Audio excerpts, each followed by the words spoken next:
Hiya, my name is Tori-Jay Mordey and welcome to my tutorial where I'm going to be teaching you guys how to paint portraits.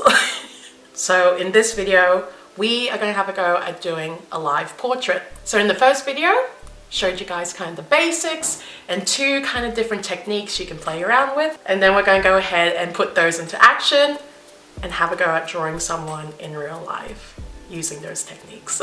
So what you are going to need for this tutorial is that you're going to need some paper. Literally any paper would do. This video I'm kind of just using my leftover kind of mixed medium paper that I have lying around on my desk, a pencil and a rubber. I'm not too fussed on what kind of type of brand, what kind of pencil you use, but if you're slightly ahead of everyone and you kind of got a hang of the portraits or you have a fair idea about it, that you're not quite at the beginner level, I want to challenge you guys to be doing this using a pen. Those of you who are more advanced, I want you guys to have a go at doing this video with a pen, because that was kind of how I really trained myself up when I was doing kind of drawings and faces and stuff like that, is that I would start to practice drawing in the pen because it would force me to not make mistakes. And that even if I did make a mistake, I couldn't turn back. I had to work with it kind of thing. So yeah, if you're a bit more advanced and you're not at beginner level, use a pen. Alrighty. The game plan for this is that we're going to go ahead and do a little warm-up. I'm going to bring my roommate Alex down and we're going to have a go at drawing portraits of each other. You can try draw someone in the comfort of your own home if you've got a live, living, breathing model right there with you. We're going to do warm-ups and then I'll be getting Alex to sit down and just stare into space for a couple hours while I try and sketch his portrait. I'm going to do mine on a plywood. Otherwise, just feel free to do it on anything else, on the canvas, on paper, whatever you like. When we do the painting, we are only going to be using black and white paint. One, because it's very easy to find and almost everyone has black and white paint in their house. And two, I want you guys to be able to practice capturing kind of shadows and highlights when painting a person or a face or whatever. And that's always my go-to place to be able to practice that, is doing things in grayscale, because then you can really notice the details and the little things that you need to catch on when doing a face. So yeah, without further ado, I will go get old mate Alex and we will get started. Hi! So this is going to be our first warm-up. I've got old mate Alex, who's going to be the model as well today. But first we're going to warm up, get those muscles moving, all here, all there. So yeah, so you're going to need your paper, your pens, your pencils. And remember what I said, if you're more advanced, I want you guys to draw with a pen. All right, we're going to do it, we're going to do it. You, my friend, can draw with a pencil. Alrighty, so we're going to have a go. We're going to do 1 minute, 5 minutes, 10 minutes. So don't think too hard. Just do it. Just do it. Oh, I'm nervous. I haven't even probably warmed up today. You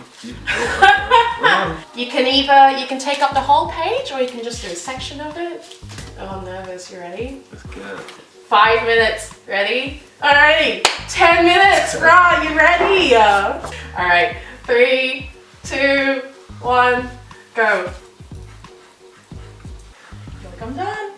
13 seconds. Oh, I shouldn't have glanced. That's made me even worse. Oh no. Oh no. No! Stop! Drop the pen. Stop the pen. How'd you go?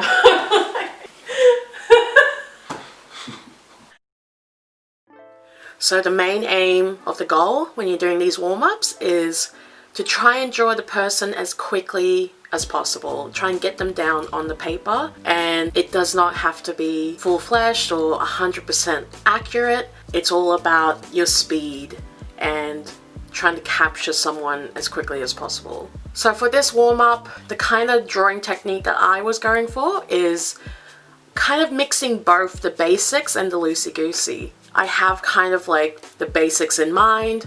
I'm really aware of where the lines would be if I was kind of measuring out where the eyes, where the nose, where the mouth sits, and the shape of the head as well. Like, I'm keeping that in mind, but I'm also approaching the drawing as loosey-goosey, being really free-flowing and not thinking too hard when I'm sketching it down. And even if we have a look at Alex's drawing, Alex, he admittedly said that he is not good at drawing and he doesn't really know how to draw a face, and I ended up kind of showing him those two basic techniques that I had shown you guys in the first video. And even just looking at Alex's drawings, like, yes, he probably hates his drawings and he doesn't like them, he doesn't reckon they're good, but for me, looking at these drawings, I can see that there's so much potential and there's so much good things that he can do just from this point onwards. Like, he's already got the basics down, he's already understanding whereabouts the facial features go and stuff like that. Like, you can see he's got so much great room to improve on if he wanted to pursue that more. And probably another tip that I will give you guys when it comes to doing these warm-up drawings is that make sure you look up as much as possible. Because I know for a lot of us, we get into the habit of just keeping our head down and just trying to concentrate on what we're drawing. But when it comes to these types of warm-ups, or when you're trying to draw a person or an object or a scenery, you need to get yourself used to looking up as much as possible. For example, if you look at Alex, because he hasn't actually done this before, you can notice that he kept his head down a lot and concentrated on what he was drawing on paper, which is okay. But definitely during these kind of warm-ups, try train yourself and try and get yourself used to glancing up as much as possible so that you can successfully get that image down onto the paper. Feel good? How do you feel? Embarrassed. Yeah. To be honest, I feel embarrassed. Yeah, and you just put some pommy on camera. I can't even draw properly. But, you know, it's a learning curve. It's a learning curve, it's experience. So, yeah. Alrighty, so now we're going to move on. I'm going to start doing Alex's portrait on this piece of plywood. That face will be right here. So we're going to transition to that. Hiya! So we are currently outside and now I'm going to have a go at doing Alex's portrait and we're going to sketch it onto this bad boy. Alright, so let's get on right into it. So basically, how this beginning process works is that I start off very lightly sketching out the face. You may notice that I'm kind of adding a circle to begin with, so using the same kind of techniques that I would use in the basics, I start to do it in here. So I start off with a circle so I can map out how big I want to make the face and how to fit it onto the kind of canvas that I'm using, or in this case, the wood plank.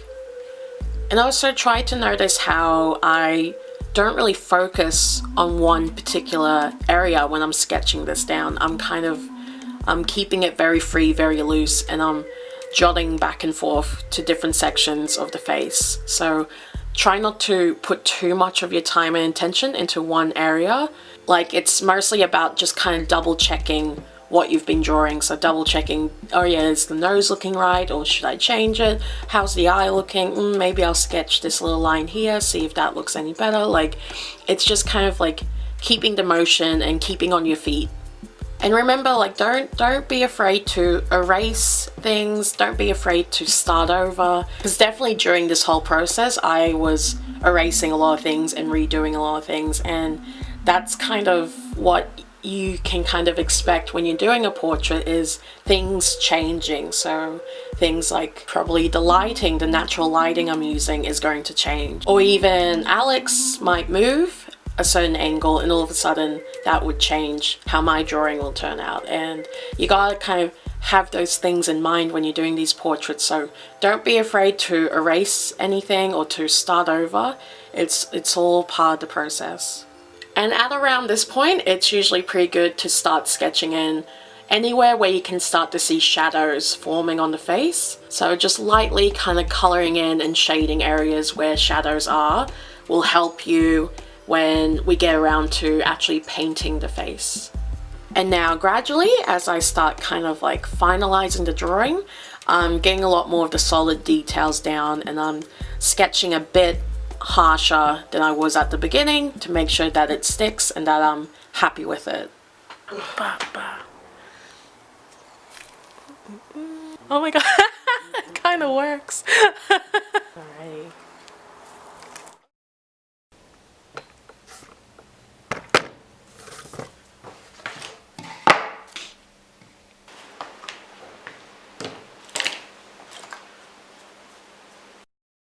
Alright, so to start off with, when you're getting your paints ready, I often like to put a lot more white paint than black paint because the black can be quite strong and you will be blending a lot, so make sure you have enough white paint on your palette. So right after I finished sketching Alex's portrait, I also took a photo of his face so that I could reference it while I'm painting it. I mainly use this photo as a crutch. It's not something I would 100% rely on. It's mostly just for me to be able to tell where to paint the highlights and shadows. Because when you do the sketch, it's better for you to get as much of the sketch done when they're there, when they're in front of you, and when you're in that moment, rather than referencing from a photo that could look completely different to how it looked to you in person. Often when I begin these kind of portraits, especially in this grayscale, I will try and start off with somewhat of a lighter grey colour, because that way it becomes a lot more easier when you're blending and whether you need to go darker or lighter. You should also be very aware that most paints, especially acrylic paint, dries a lot darker than how it looks when it's wet, so always keep that in mind when you're doing these portraits. So try and keep as light as possible. Also, oftentimes in general when I am painting a face, when I get to painting kind of the nose or even the eyes, I often go a little bit of a shade darker. I think in some ways having those certain shades a little bit darker around the nose and the eyes can in a lot of ways make it pop out a little bit more, to allow it to have that more realistic 3D effect almost.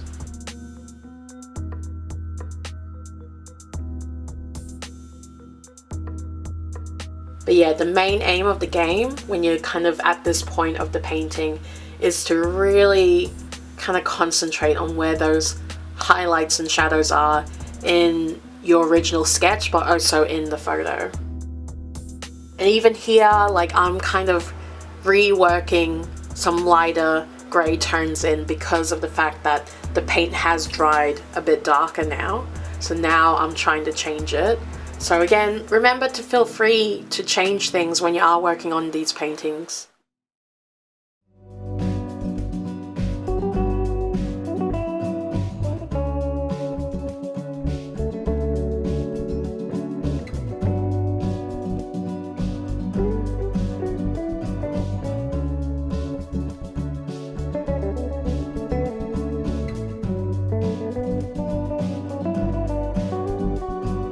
And here you may notice that I have a little bit of a cloth next to me.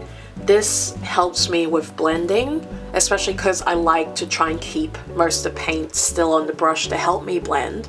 But sometimes it can wreck it if you do have too much paint. You just need a light residue of the leftover paint to help blend things in. So doing this kind of technique can help you a lot when you need to blend certain sections. And all of this in general is very much a learning curve. Like, this isn't something that I knew when I first started getting into painting acrylics. This was all stuff that I learnt gradually as I practiced more.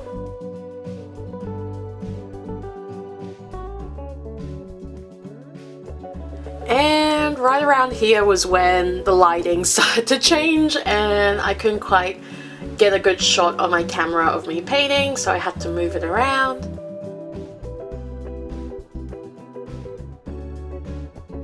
So around this point, it's mostly just me kind of continuously blending. So still adding highlights to certain areas or still adding shadows, and just keep working it in until it looks and feels right to me.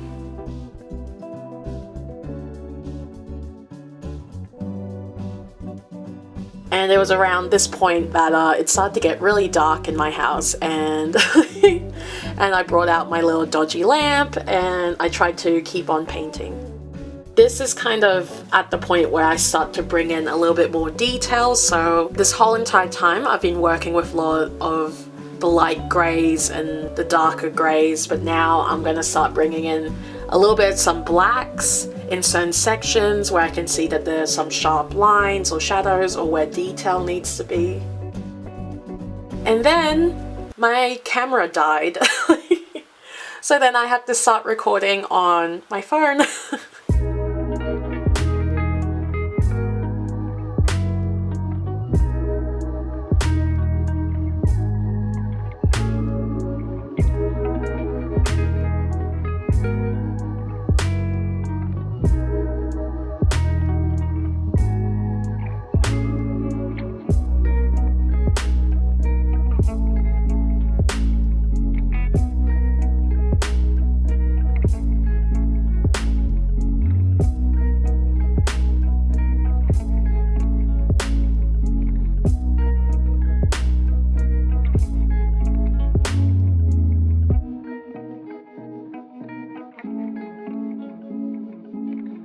And this is the finished product.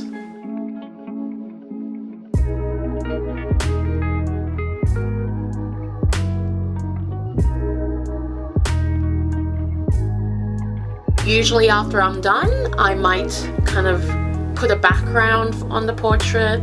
I almost always end up spraying some varnish on it. You can do this by using actual spray on varnish, or you can also do this by using any type of hairspray.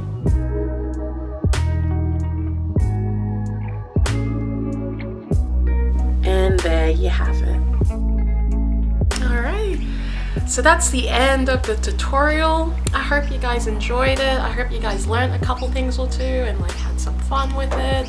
Again, don't take it too seriously if you feel like you weren't kind of really good at it. Like it's all about practice. It's all about practice, but as long as you took something out of it, if you took some of the techniques and a little bit of the tips and tricks out of it, you're good. You're gonna be good and you're gonna be fine.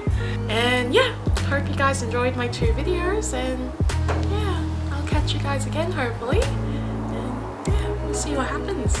Alright, take care, bye.